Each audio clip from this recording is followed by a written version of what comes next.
You might not guess this by looking at me, but I like Irish movies.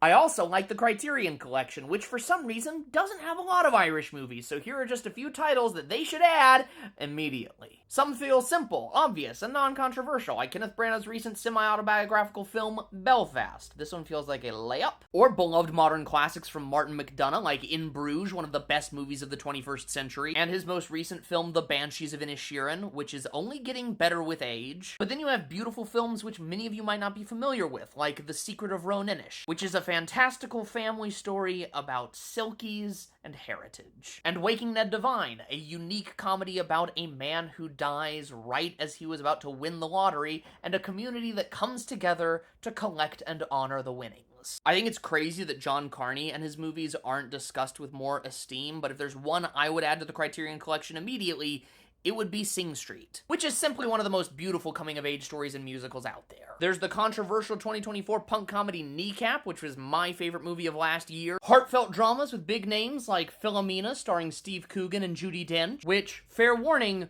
will break you. The 2000s war classic, The Wind That Shakes the Barley. Thoughtful contemplations on the supernatural, addiction, grief, like Undine or Undine. And I want to briefly shout out two movies that are not actually Irish but had a profound impact on cinema, like Walt Disney's Darby O'Gill and the Little People. Incredible special effects and forced perspective, and without it you wouldn't have Lord of the Rings. And a movie that likely impacted the Irish-American identity, John Ford's The Quiet Man, starring John Wayne and Maureen O'Hara. And finally, I unironically have to include the horror comedy Grabbers, which is about a small fishing village that has to survive vampiric alien monsters by keeping their blood alcohol content high. For most viewers, In Bruges is probably going to be the most glaring omission on the list, but personally, Secret of Roan-Inish is probably the one that surprises me the most. Watch it right now. It doesn't have a very modern pace, but it is genuinely magical.